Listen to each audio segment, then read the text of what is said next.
Belichick's lost a step to me. I'm not going to do this. I'm not going to do this. This is Anik Squared. Yes, that's right. It is Anik Squared. What is up? Welcome to episode 16.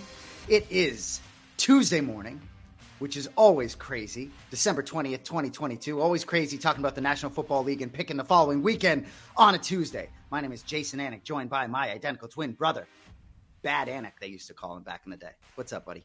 How you doing? Oh, I can hear the 5-0 in your voice. I've been doing the contest of some kind, either Circa or Westgate Super Contest in Vegas for almost 10 years. I think I've had 3 total 5-0s, one 5-0 on Anik Squared.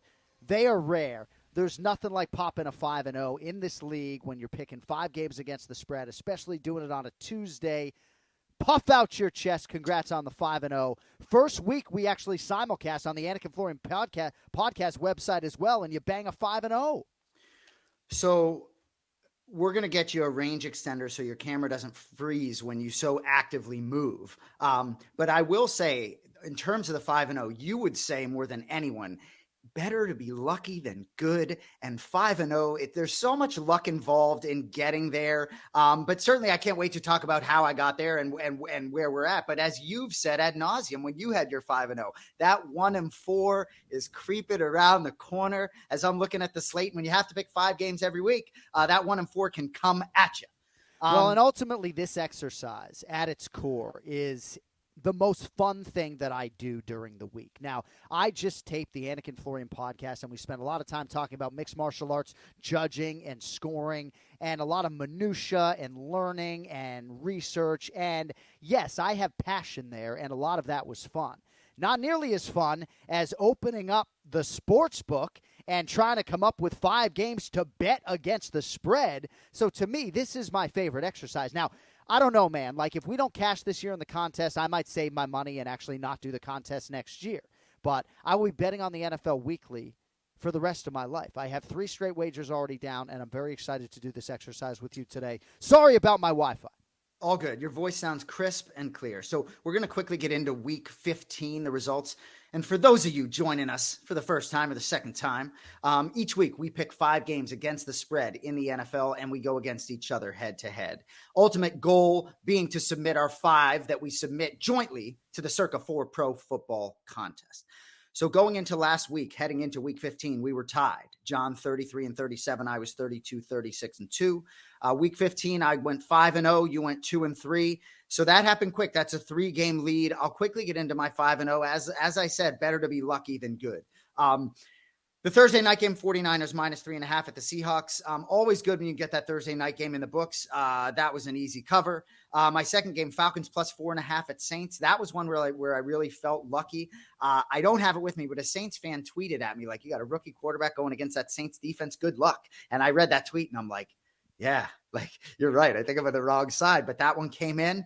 Lions pick him at the Jets. I said to you last week about Mike White getting drilled, like, because he was saying he was going to play, and they weren't even saying that his ribs were fractured. Well, yeah, like, of course he has multiple fractured ribs. And so Zach Wilson, that was certainly a treat for those of us that were on the Lions, but the Jets were right there and certainly had a chance to win that football game. A little bit of luck there too. Bengals -3.5 at Buccaneers. They're down 17-0.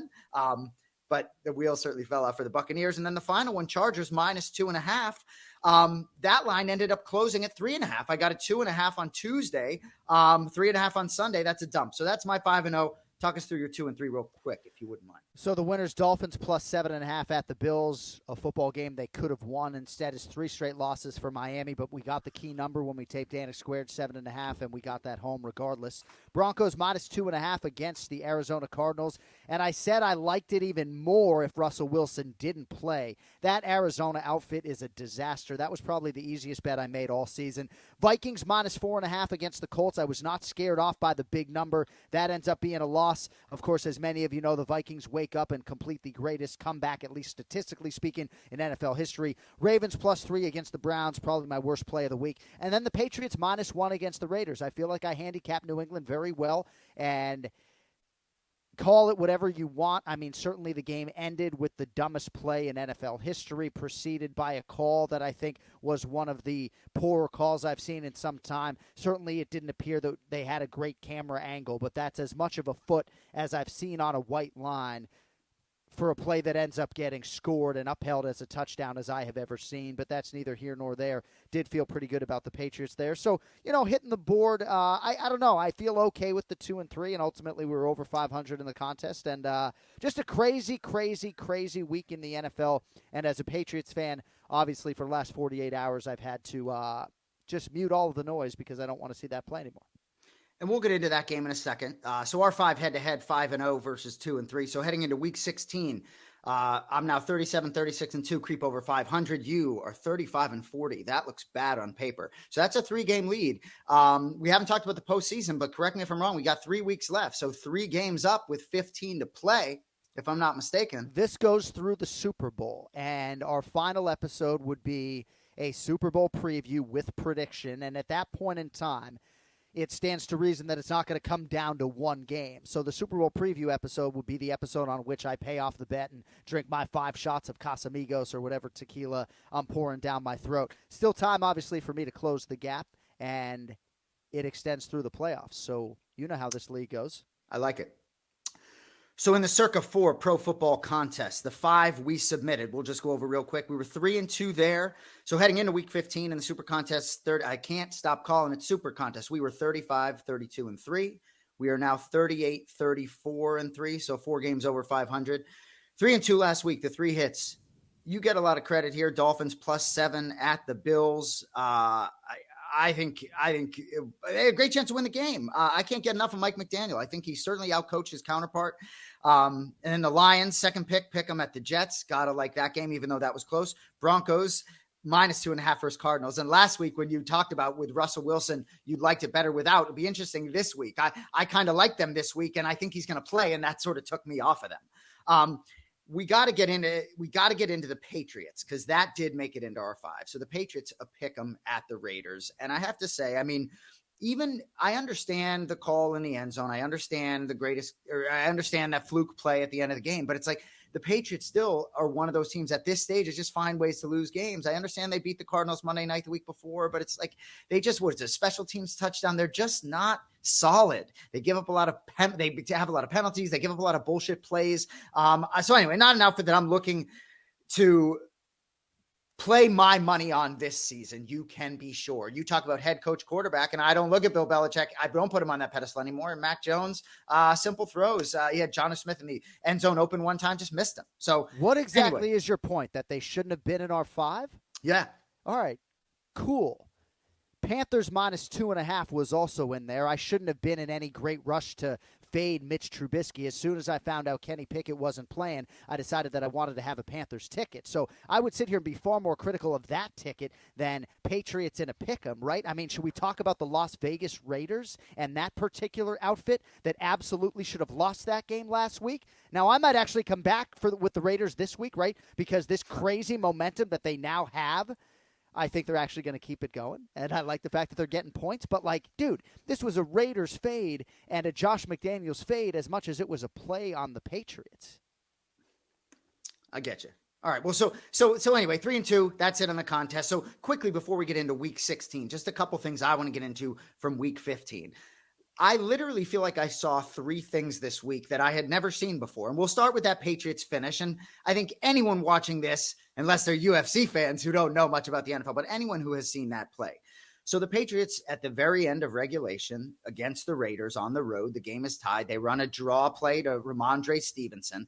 And I think what sort of happened is because the Raiders are playing such a soft defense, he sort of his appetite got wet a little bit. It almost looked like maybe there was a chance to do something. You know what I mean? And that's where he got off script. I really think because there was a lot of open field, he was like, we might be able to do something here. And then in that moment, laterals it back to JAKOBI MEYERS. And, and then they sort of run this sort of Stanford. I heard Mike Pereira talk about this Stanford sort of like, this Stanford band play drill where they're just throwing up all over themselves. JAKOBI MEYERS throws the ball to the middle of the football field. Your boy Chandler Jones picks it off, and they run it back, and they win the football game there.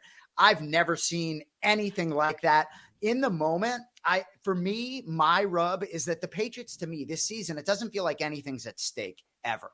So it didn't get me in the moment like it might have gotten to you. I was laughing in the moment. The next day I was like, man, it'd really be nice to be 8-6 with Cincinnati coming in town.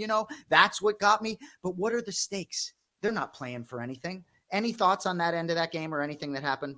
Well, first of all, if any franchise deserved to get one back on another in the NFL, I'm sure other fan bases would have their own arguments. But certainly, as someone who attended the Tuck Rule game and left when Tom Brady fumbled the football, then it's reversed. They wouldn't even let me back into the stadium.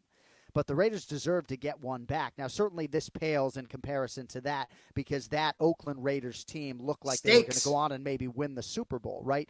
So, yes, I guess this didn't hit me in totality as hard because I didn't have any great expectations for the New England Patriots. But despite the fact that maybe 30% of the roster is going to turn over next year, I want this team to make the playoffs. I'd at least like them to play for a playoff spot in Week 18 in the final game. And now that's probably not going to be a reality. So I'm disappointed that they're probably not going to make the playoffs or at least have a chance to play for that spot in the final week. But that's all that you lose. That's all that you lose. It just happened to be the dumbest play in NFL history, and it stands to reason that they could have lost the game in overtime as well.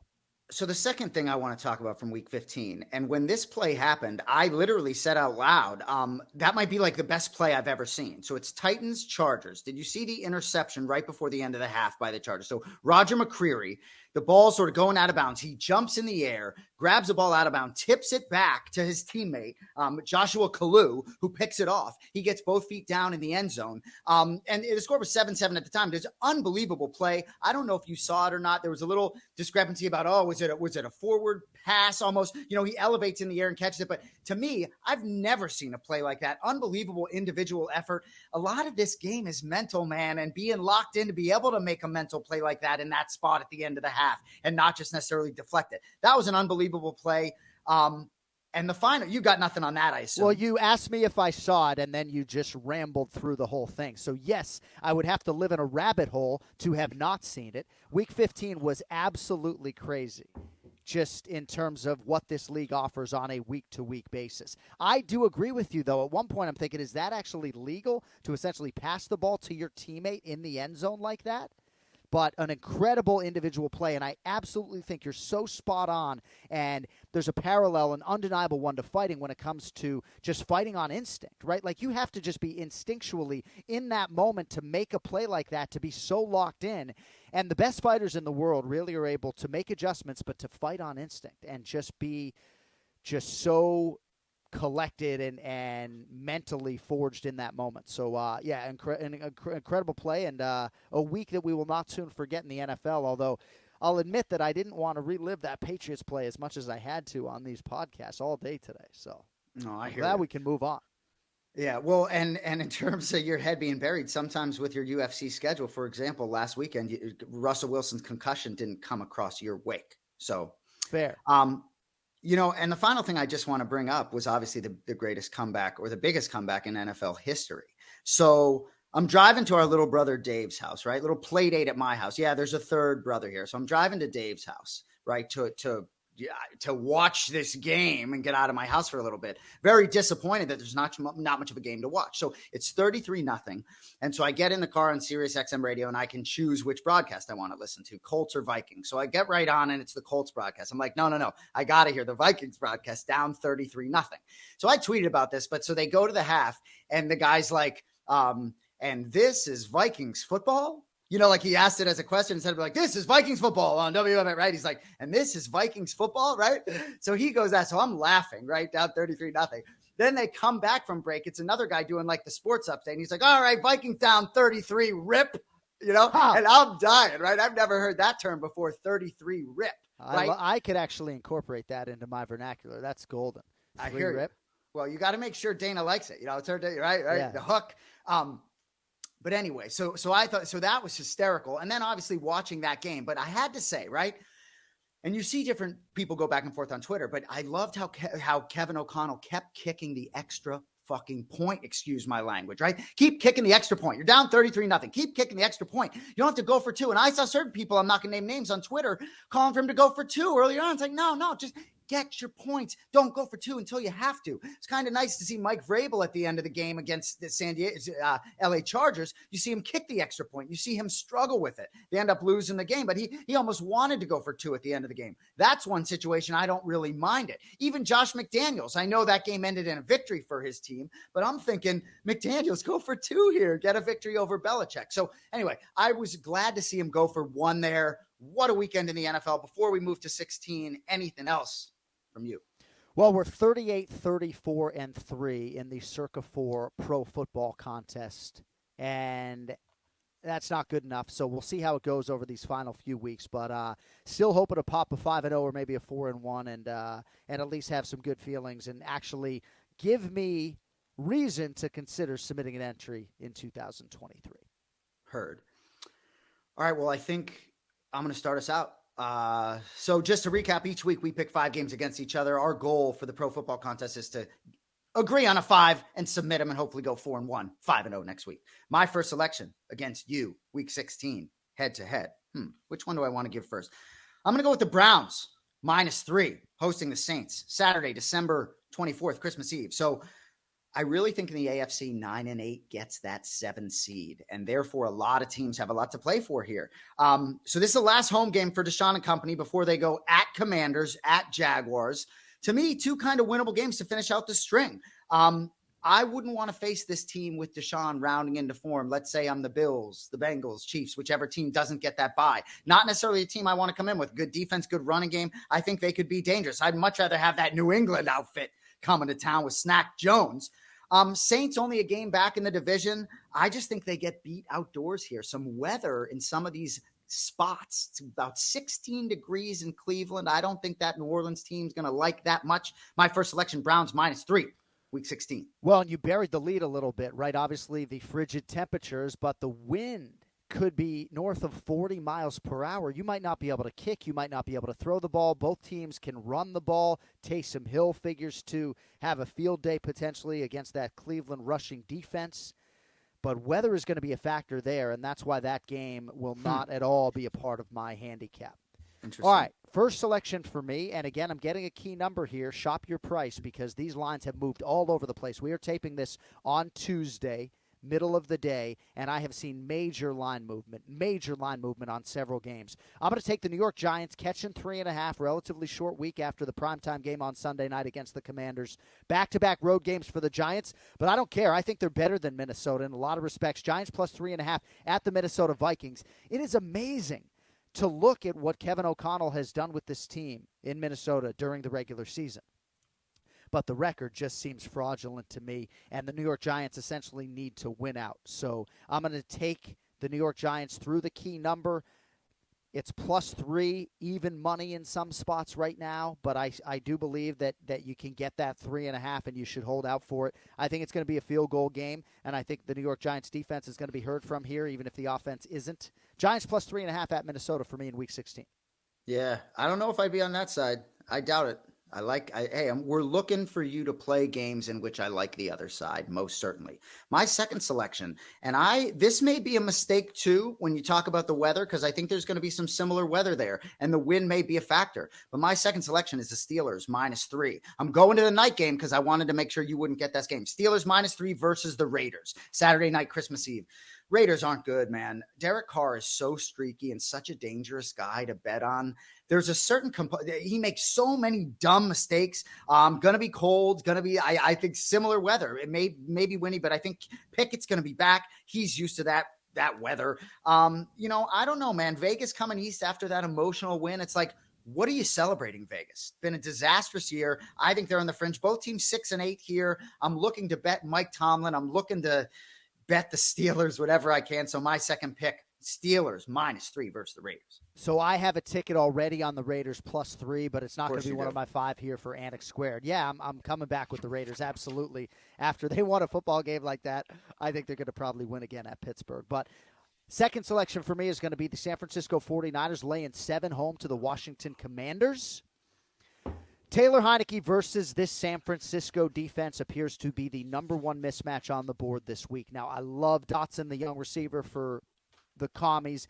Love Terry McLaurin. Love B-Rob. Love the skill guys. Washington defense kind of let me down a little bit in terms of their ability to get at Daniel Jones last weekend.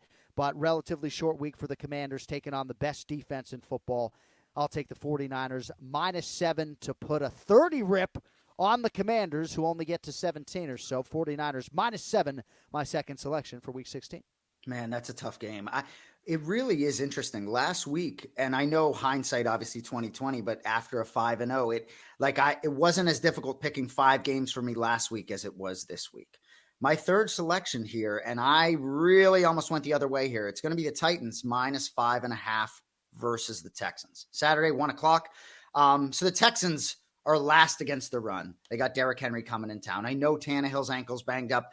I guess he's going to try and play through the pain. I'm not so sure that matters much. I think it's got to be a Derrick Henry game. Titans have lost 4 in a row. Been an up and down year. They were 0-2, went on a nice stretch.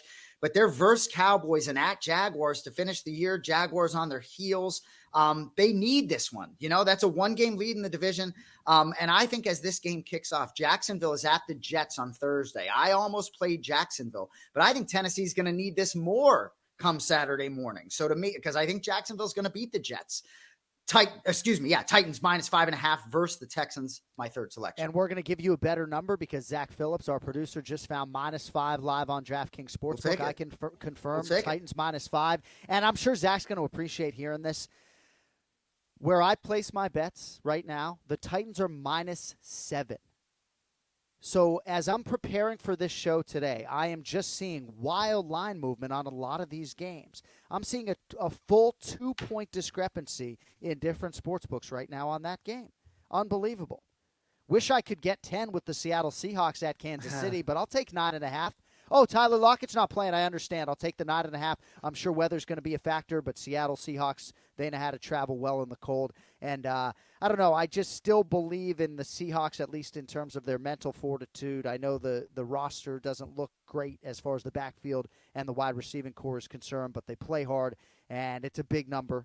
Kansas City, obviously the class of the AFC. Patrick Mahomes has distanced himself from the MVP pack. But I'll go Seahawks +9.5 to keep it relatively close inside a score at Kansas City. Seahawks +9.5, my third selection for Week 16. I do see a Kansas City blowout there, but they have not been good against the spread. So good luck. My fourth selection, I cannot help myself for the third straight week. The Detroit Lions will be in my 5. Detroit Lions -2.5 at the Panthers. It feels square to me. But Carolina, I don't like going against Steve Wilks. Watching him on the sidelines, it looks like he wants to win every down, every play, every matchup. I love that guy as a leader. You think, and I haven't digested every Panthers game, but my guess would be he doesn't struggle managing the clock. Just be a guess. You know what I mean? Like some of these other head coaches. But I don't like going against him. But the Lions go from 1-6 to 7-7. I just think they're on a mission to get to the postseason. It's a small number here. Colin Cowherd made a great point earlier this week. They can win different types of games. They can win a shootout. They can win a close game as they did against the Jets. Oh, give me all of Dan Campbell. I wish I lived in Detroit. I could just digest all that local media. Give me the Detroit Lions and -2.5. I like the number right now. Again, mad respect to Steve Wilks, but my fourth selection, Lions, -2.5 at the Panthers. And I think you need to buy some Detroit Lions merchandise. I think I agree. They're your NFC team. Jacksonville Jaguars bandwagon getting pretty crowded, incidentally. Going to be interested to see how they do in the Thursday nighter against the New York Jets. Not a part of my 5 for Week 16. Fourth selection for me, and I heard a tail end of a pre-show meeting with you and our producer, Zach Phillips, talking about the Eagles and the Cowboys, and Jalen Hurts is not going to play, and Gardner Minshew under center. Now, as we sit here on Tuesday, we don't know which Philadelphia Eagles are going to be playing and which are not, right? But they're still the Philadelphia Eagles. It's not as though you have 90 guys. You still got to dress 45 on game day. This line has gone from 1 or so to 6. Eagles +6 at the Dallas Cowboys. I think it's a competitive game, even if Philadelphia isn't putting all their chips in the center of the field trying to win it, so to speak. No Jalen Hurts, no problem for me. I like Gardner Minshew. Hopefully the mustache is flowing. Eagles +6 at Dallas. And it's down to 5.5. Oh, Zach Phillips telling me it's down to 5. I played it at 6 this morning. I'm taking my 6. And I play it at 5. Eagles +6 at Dallas. Final answer. I love it. All right, so Zach, I think played this, and Zach, our producer, I think he played Cowboys -2.5 and got that, early on, and I think he's looking to sort of get it the other way when Philly, if it goes up to 7, if they announce that Minshew is playing or whatever it is. I want to talk about this game a little bit. So you got the Eagles 13-1 versus 10-4 for Dallas after that huge loss versus Jacksonville. So even a loss here for Philly, sort of playing with house money.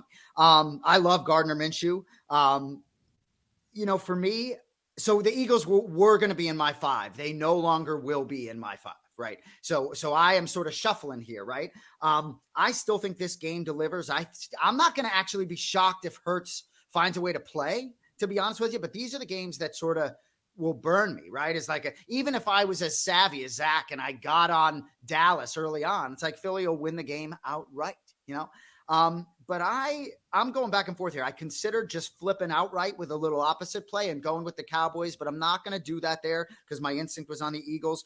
My extra selection, because I'm kicking the Eagles out, I'm taking the Bears +9.5. They're playing the Bills, hosting the Bills. I know you've bet on the Bills all year. The Bears have lost 7 in a row. That surprised me. Does that surprise you a little bit when I tell you the Bears have lost? Yeah. I like a lot of what they've done. They were in that game against Philly, right? Like Bilal Muhammad, my boy, who I put. So Zach sees it here as Bears +9. I have it 9.5, so we'll take that hook. For me, that was sort of my honorable mention selection. I don't know if Buffalo figures it all out. Hopefully there's some weather there. Hopefully Chicago eliminates sort of some of the negative plays and some of the just head scratchers. But my 5th, a little bit of a navigation there, but I'm going to take the Bears +9.5 as my 5th selection. All right, final play for me. And this was 5.5 when I woke up today. Right now, the Miami Dolphins are -4 on DraftKings Sportsbook, home to Green Bay. Maybe you get a 3.5 here. If you're on the Miami side, you're not going to get a 3, I don't believe. I'm not sure if there's been some major injury news, but I did see this go from 5.5 to 5 to 4.5 to now 4. Miami -4, home to Green Bay. I think the Dolphins win out. I do believe they will be one of the AFC wildcard teams. They've lost 3 in a row, and Dolphins fans were not surprised necessarily. Successive road games at San Francisco. They stayed out there, lost to the Chargers, and then they lost to the Buffalo Bills in a game that they really could have won. I still believe they're top 6, top 8 in the NFL, and I don't believe the Green Bay Packers are that. Short week for Green Bay as well. Traveling to Miami, never an easy place to play, despite the fact that seemingly I'm going against the money. Dolphins -4 to get it right in a big way, win by 7 or more, home to the Green Bay Packers in Week 16, my 5th and final play. Good stuff. I like that there. I'm going to go through my 5 real quick before we get out of here. So I have Titans -5.5 versus Texans. Lions -2.5 at Panthers. Browns -3 hosting the Saints. Steelers -3 hosting the Raiders. And finally, the Bears +9.5 hosting the Bills. All right, I have the Giants +3.5 at Minnesota. I have the 49ers -7 home to the Washington Commanders. Seattle Seahawks catching 9.5 at Kansas City. The Eagles +6 at Dallas. And the Miami Dolphins -4 home to the Green Bay Packers. One final thought. Cincinnati Bengals are -3.5 at the New England Patriots. I'm going to play Cincinnati -3.5. I do believe you're going to get a big effort out of New England. I mean, I do believe that Bill Belichick will center this team with his communication skills, with his ability to get guys to run through a brick wall for him. So I don't think it's out of the realm of possibility that you get a big effort from the Patriots. But they don't do well against the good teams. I don't have to tell you that, right? They beat up on the Sisters of the Poor. Teams like Cincinnati, right, put up a 30 rack, even if they don't play particularly well. I know Joe Burrow gets sacked a lot, and I do think the Patriots defense might be heard from. But I'll have a ticket on the Bengals -3.5. Yeah, I'm glad you got to that game, man. It's like Patriots will go win that game, right? Right. Now they'll go I know. It's just hard to figure out what they're going to do.